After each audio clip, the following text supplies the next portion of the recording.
اور ابھی بھی وہ BBC پہ سٹوری لگی ہوئی ہے اور تمام تر تفصیلات اس کے اندر موجود ہیں، لیکن اس کا کوئی جواب نہیں دیا گیا۔ پر اینی وے وہ بیانیہ وہی ہے کہ جی وہ بڑا ظلم ہو گیا اور بڑی زیادتی ہو گئی اور سیاسی انتقام کا نشانہ بنایا گیا 3 بار کے منتخب وزیر اعظم کو۔ اور آج جو وہ عدالت کا گزشتہ روز جو فیصلہ آیا احتساب عدالت کا، وہ بھی آپ نے پڑھا اور اس میں بھی اسی قسم کی باتیں ہو رہی ہیں۔ لیکن یہ تھوڑا سا میں نے آپ کو بیک گراؤنڈ دیا کہ وہ جو فلیٹس ہیں میاں صاحب ابھی بھی انہی میں رہتے ہیں، ابھی بھی ان کی کوئی منی ٹریل نہیں آئی، ابھی بھی نہیں بتایا گیا کہ وہ کس طرح خریدے گئے، کہاں سے پیمنٹ ہوئی، کس نے پیسے دیے ان فلیٹس کے، کس تاریخ کو خریدے گئے۔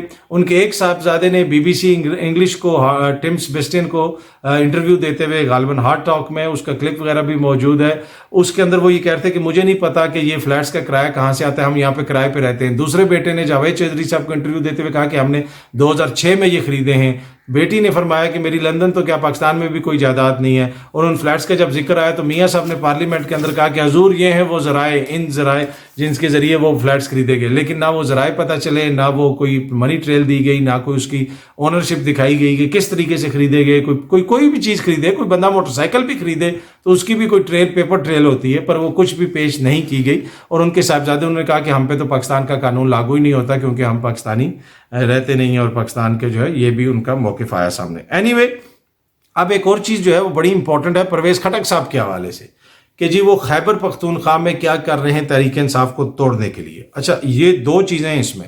ایک چیز یہ ہے کہ پرویز خٹک صاحب جماعت کو توڑنے میں ابھی تک بری طریقے سے ناکام ہوئے ہیں کیونکہ ان کے ساتھ کوئی نہیں جا رہا۔ عوام جو گراؤنڈ پہ ہے، جو عوامی نمائندے ہوتے ہیں، جو لوگ روز اٹھتے بیٹھتے ہیں اپنے ووٹرز کے ساتھ، اپنے حلقے کے لوگوں کے ساتھ، ان کو عوام کے موڈ کا پتہ ہوتا ہے کہ عوام کس طرف کھڑی ہے، تو وہ کوئی بھی بندہ ان کے ساتھ، کوئی بڑا نام ان کے ساتھ جانے کے لیے تیار نہیں ہے۔ اب پرویز خٹک صاحب کو جو سبکی کا سامنا ایک نیا بیانیہ بنانے کی کوشش کی جا رہی ہے کہ جی پرویز خٹک صاحب جو کچھ بھی کر رہے ہیں وہ عمران خان صاحب کی مرضی سے کر رہے ہیں۔ یہ باقاعدہ بیانیہ بنانے کی کوشش کی جا رہی ہے، میڈیا میں اس کو رپورٹ کیا جا رہا ہے، لیکن میں آپ کو خبر دے رہا ہوں کہ نہ اس میں عمران خان صاحب کی منشا شامل ہے، نہ اس میں جماعت کی منشا شامل ہے، نہ جماعت نے ان کو کہا ہے کہ آپ ایسا کریں جی ہم جماعت کو بچانے کے لیے جماعت توڑی جاتی ہے۔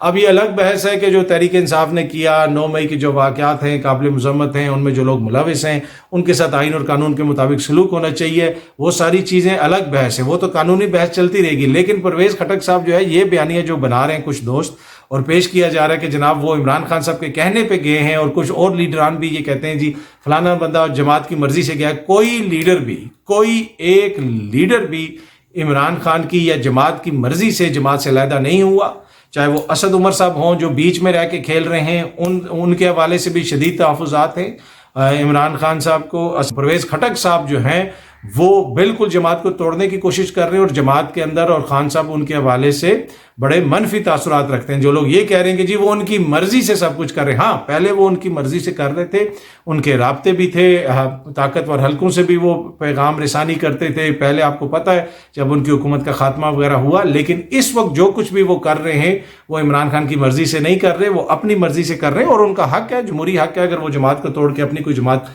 بنانا چاہتے ہیں وہ ضرور کریں۔ لیکن جو اس طرح کی خبریں دی جا رہی ہیں کہ جی وہ جماعت کی مرضی اس میں شامل ہے، کوئی بھی بندہ جماعت کی مرضی سے نہیں کہ ہاں کچھ لوگ جو ہیں جو مجبوری میں گئے ان کو کہا گیا کہ ٹھیک ہے جی آپ چلے جائیں۔ اب آپ جو ہے انہوں نے خان صاحب کو میسیجز وغیرہ بھیجے کہ ہمارے ساتھ جی اور وہ ہم مزید برداشت نہیں کر سکتے۔ اس میں بھی 2-3 کیٹیگری کے لوگ ہیں جو چھوڑ کے گئے، ایک وہ ہیں جو چھوڑ کے گئے اور باقاعدہ جماعت کے خلاف انہوں نے کام شروع کر دیا ہے، ایک لوگ چھوڑ کے گئے جو گوشہ نشین ہو گئے ہیں، کچھ لوگ بڑی مجبوری میں چھوڑ کے گئے ہیں، وہ بھی بالکل چپ کر کے سائڈ پہ بیٹھ گئے ہیں، جس طرح شیریں مزاری صاحبہ، ملیکہ بخاری صاحبہ، کچھ لوگ جو ہیں انہوں نے جا کے دوسری جماعتوں کو جوائن کر لی ہے۔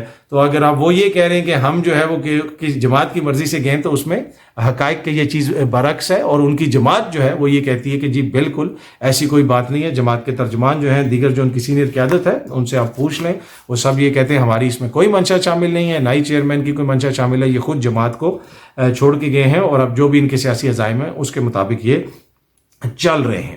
اچھا آج پاکستان میں جمعے کی نماز کے بعد، جس وقت میں یہ ویڈیو بنا رہا ہوں ابھی جمعے کی نماز کا وقت نہیں ہوا، جمعے کی نماز کے بعد احتجاج ہوگا سویڈن کے حوالے سے۔ سویڈن میں جو ایک قابل مذمت، قابل نفرت ایک واقعہ پیش آیا، جس کی جتنی مذمت کی جائے کم ہے۔ تمام مذاہب کا احترام ہمیں بچپن سے سکھایا جاتا ہے کہ کسی بھی شخص کے، کسی بھی قوم کے یا کسی بھی جو بھی لوگ ہیں ان کا جو بھی مذہب ہے اس کا احترام ہم پہ لازم ہے.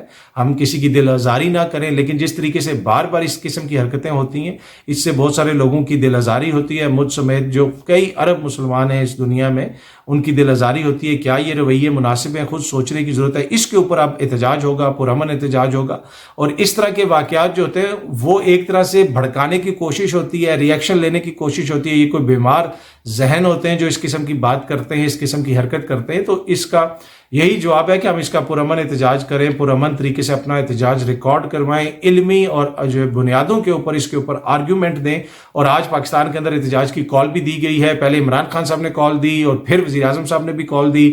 میڈیا وزیر اعظم صاحب کی کال کا کہہ رہا ہے کہ جی وزیر اعظم صاحب نے، لیکن چیئرمین تحریک انصاف نے اس پہ ٹویٹ بھی کی اور انہوں نے بھی کہا ہے کہ لوگ باہر نکلیں اور پرامن احتجاج کریں. ویسے یہ تو ایک ایسا معاملہ ہے کہ اس کے اوپر ہم سب کو ایک ہونا چاہیے. دیکھیں کچھ چیزیں ایسی ہوتی ہیں اس کے اوپر جو ہے وہ اختلاف نہیں ہونا چاہیے، جیسے یہ معاملہ ہو گیا، ملکی سلامتی کا معاملہ ہو گیا، دفاع کا معاملہ ہو گیا. یہ وہ ساری چیزیں ہوتی ہیں کہ جہاں پہ کنٹری کا انٹرسٹ ہو ہم سب کو سوچنا چاہیے اور ایک ہو کے آواز بلند کرنی چاہیے. اور یہ جو معاملہ ہے اس کے اوپر بھی ہم پوری جو دیگر بھی جو ممالک ہیں، مسلمان ممالک ہیں اور دیگر جو دوسرے ممالک ہیں، یہ کوئی ایک صرف مذہب کی حد تک محدود معاملہ نہیں ہے. یہ دیکھیں یہ کوئی بھی مہذب معاشرہ ہو، کیا وہ اس چیز کی اجازت دے سکتا ہے کہ کسی بھی مذہب کی کسی بھی سیکرڈ کتاب کے ساتھ یا ان کی جو مقدس کتاب ہے یا ان کے جو بھی مقدس شخصیات ہیں ان کے حوالے سے اس قسم کا رویہ اپنایا جائے؟ کوئی بھی ملک جو ہے، کوئی بھی مہذب معاشرہ اس کی اجازت نہیں دے سکتا. اور یہ جو وہاں پہ حرکت کی گئی ہے اس کے اوپر بھی پولیس نے اجازت پہلے نہیں دی تھی، پھر کورٹ سے اجازت ملی اور اب جو ہے جس قسم کا عالمی ری ایکشن آ رہا ہے، سویڈن اب اس چیز کے اوپر غور کر رہا ہے کہ ایک ایسا قانون بنایا جائے کہ جو بھی مختلف مذاہب کی مقدس کتابیں ہیں ان کو جلانے کے اوپر پابندی لگا دی جائے اور اس کو ایک جرم بنا دیا جائے. اب یہ وہ چیز ہے جس میں ہم سب اپنا کردار ادا کر سکتے ہیں، حکومتیں اپنا کردار ادا کر سکتی ہیں اور ان کے اوپر پریشر ڈالیں اور ان سے کہیں کہ اس حوالے سے قانون سازی کریں. اگر ہم اپنے ہی ملک میں توڑ پھوڑ شروع کر دیں گے، جلاؤ گراؤ شروع کر دیں گے کہ جی اس نے وہ کیا حرکت کی، تو وہ تو جناب ہم ان کا پرپس سرو کر رہے ہیں. تو ہم نے علمی بنیاد کے اوپر ان کو کنونس کرنا ہے اور ان کو کہنا ہے کہ یہ قطعاً مناسب نہیں ہے اور اس کے اوپر آپ قانون سازی کریں. تو اینی وے آج اس کا احتجاج ہونا ہے، سب لوگ اس میں شریک ہوں گے اور اس کو پارٹی لائنز کے اوپر نہیں ہونا چاہیے. پر انفارچونیٹلی اس وقت جو پاکستان کے اندر سیاسی صورتحال ہے، جب لوگ باہر نکلیں گے حکومت کلیم کرے گی کہ جی ہماری کہنے پہ نکلے ہیں، دوسری جماعت کرے گی کہ جناب ہمارے کہنے کے اوپر نکلیں. پر یہ اس وقت کی گراؤنڈ ریالٹی یہی ہے، ملک میں یہی کچھ ہو رہا ہے. اچھا ایک چیز آپ کو میں دکھانا چاہتا ہوں، وہ بڑی امپورٹنٹ ہے. یہ یہ تصویر آپ دیکھیں، تصویر بھی ہے، یہ سی ایم شہباز، مطلب جو ان کا ٹویٹر ہینڈل ہے پرائم منسٹر شہباز شریف صاحب کا. ایک واری پھر تو میں نے سمجھا شاید وہ شعر پر تصویر میں نے کھولی تو وہ لیپ ٹاپ اور یوتھ پروگرام کا جو ہے پرائم منسٹر یوتھ پروگرام کی وہ لانچ کر رہے ہیں، وہ لیپ ٹاپ دے رہے ہیں. پھر میں نے سوشل میڈیا پہ یہ ایک ویڈیو بھی دیکھی جس میں وہ بڑا وہ ڈیجیٹل قسم کی جو ہے نا وہ نہیں پرومو ہوتا کسی ٹیک کے پروگرام کا، بی بی سی کے کلک کا یا اس قسم کا، شہباز شریف صاحب ایسے ایسے کر رہے ہیں اور وہ بڑا زبردست قسم کا. اور پھر جو ہے وہاں پہ آ کے رک جاتا ہے کمنگ سون. میرے خیال میں یہ شاید لیپ ٹاپ کی اسکیم کی بات ہو رہی ہو یا کوئی اور اسکیم کی بات ہو رہی ہو نوجوانوں کے لیے. پر یہ انہوں نے ٹویٹ کی کہ ایک باری پھر تو نوجوانوں کو لیپ ٹاپس ملیں گے. پچھلی دفعہ بھی جو ہے نوجوانوں کو لیپ ٹاپس وغیرہ دیے گئے تھے. اس لیپ ٹاپ کے ذریعے اب آپ کیا کر سکتے ہیں، آپ اس کو تعمیری کاموں میں یوز کر سکتے ہیں، اپنی تعلیم کے لیے یوز کر سکتے ہیں، فری لانسنگ کے لیے یوز کر سکتے ہیں. اگر جو مستحق نوجوان ہیں اگر ان کو لیپ ٹاپ دیے جا رہے ہیں تو ایک اچھی بات ہے، ان کو دیے جانے چاہیے. کچھ نوجوان اس کو لے کے اس پہ ٹویٹر پہ بھی بنائیں گے، سوشل میڈیا پہ بھی جائیں گے اور ہو سکتا ہے حکومت کے خلاف جو ہے باتیں بھی کریں. تو وہ مطلب کہ پھر کیا آپ نوجوانوں کو بھی سوچنا چاہیے کہ انہی سے لیپ ٹاپ لے کے وزیر اعظم صاحب سے تو انہی کے خلاف ٹویٹر پہ جا کے اگر آپ ان کی حکومت کے خلاف تنقید کریں گے تو کیا وہ مناسب ہوگا؟ ہاں جائز تنقید ہے، وہ ضرور آپ کریں. پر اینی وے یہ وہ دے رہے ہیں نوجوانوں کو. اس میں آج کل آپ کو پتہ ہے گلوبلائزیشن ہے، فری لانسنگ کا دور ہے، بہت کچھ کر سکتے ہیں لیپ ٹاپ کے ذریعے. تو ایک باری پھر مطلب کہ لیپ ٹاپ ملے گا قوم کو. اچھا اب اس میں کتنا پیسہ لگے گا، اس کی کتنی فنڈنگ ہوگی؟ میرے خیال میں تو یہ 20 ارب سے تو بہت زیادہ کم ہوگی، اس لیے کہ 20 ارب تو ہمارے پاس تھے ہی نہیں وہ الیکشنز کروانے کے لیے. تو پر اب پتہ چل رہا ہے کہ ادھر سے بھی فنڈز آ رہے ہیں، ادھر سے بھی فنڈز آ رہے ہیں، تو کافی چیزیں سامنے آ رہی ہیں. پر یہ نوجوانوں کے لیے جناب ایک چیز آنے والی ہے. اب جو ہی یہ تفصیلات مزید سامنے آئیں گی تو آپ لوگ بھی اپلائی کر سکتے ہیں، اپنا لیپ ٹاپ لے سکتے ہیں۔ یہ لیپ ٹاپ لے کے آپ کو اپنا سیاسی نظریہ بدلنے کی کوئی جو ہے وہ اس میں وہ آپ کے اوپر زور زبردستی نہیں کیا جائے گا، آپ اس کو اپنے کام کے لیے یوز کر سکتے ہیں۔ باقی اس پہ سوشل میڈیا پہ آگے پیچھے آپ نے جو آپ کا معمول کے مطابق جو آپ کے نظریات ہیں ان کا اظہار بھی آپ کر سکتے ہیں۔ پاکستان کا آئین اور قانون اس کی اجازت دیتا ہے، اور ایز لانگ ایز آپ آئین اور قانون کے اندر رہتے ہوئے کریں، وہ آپ کی اپنی منشا ہے، آزاد آپ لوگ ہیں، جو مرضی کریں۔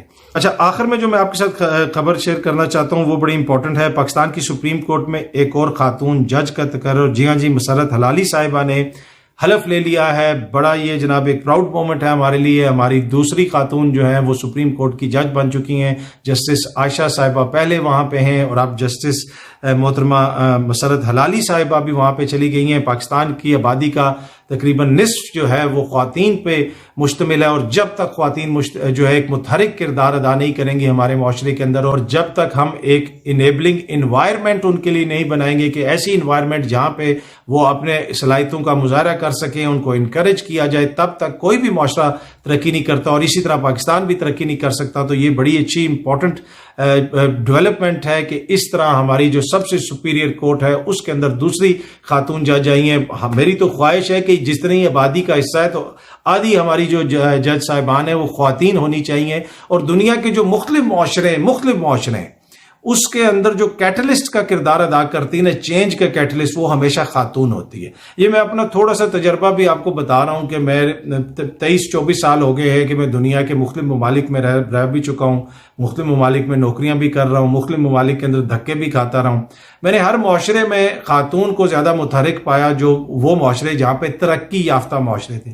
خاتون کا رول دیکھا، اس کو معاشی آزادی ہے، اس کو کام کرنے کی آزادی ہے، انیبلنگ انوائرمنٹ ہے، اس کے لیے پروٹیکشن ہے، اور میں نے یہ بھی دیکھا کہ میں ان کو اوپن مائنڈڈ پایا، دوسرے کی نسبت اوپن مائنڈڈ پایا۔ خاتون جو ہے وہ سمجھتی ہے، اس کے اندر ایک نیچر اس کی ایسی ہوتی ہے کہ وہ چیزوں کو غور سے دیکھتے ہیں، اور پھر معاشرے کی تربیت کے اندر، گھر میں خاندان کی تربیت کے اندر ہر جگہ پہ خاتون کا کردار ہوتا ہے۔ پر اینی وے یہ بڑا امپورٹنٹ ہے اور بڑی اچھی خبر ہے، اور مجھے ذاتی طور پہ بڑی خوشی ہوئی جسٹس مسرت حلالی صاحبہ کو ہماری طرف سے اور پوری قوم کی طرف سے میں یہ لبرٹی لوں گا کہ آپ سب کی طرف سے بھی کہوں گا کہ آپ کو جسٹس صاحبہ بہت بہت مبارک ہو، اور ہم امید کرتے ہیں کہ جسٹس مسرت حلالی صاحبہ سپریم کورٹ کے اندر جو ہے وہ آئین اور قانون کے مطابق جو بھی فیصلے کریں گے وہ انصاف کے تقاضوں کے ہم آہنگ ہوں گے، اور پاکستان کی جو عوام ہیں اور ان کے جو آئینی حقوق ہیں، ہماری معزز عدالت جسٹس مسرت حلالی سمیت دیگر جتنے بھی معزز جج صاحبان ہیں، وہ پاکستان کے عوام کے جو بنیادی حقوق ہیں ان کا تحفظ کریں گے اور ان کے محافظ ثابت ہوں گے۔ امید ہے کہ یہ ویڈیو آپ کو پسند آئی ہوگی۔ بہت جلدی آپ سے دوبارہ ملاقات ہوگی۔ شکریہ۔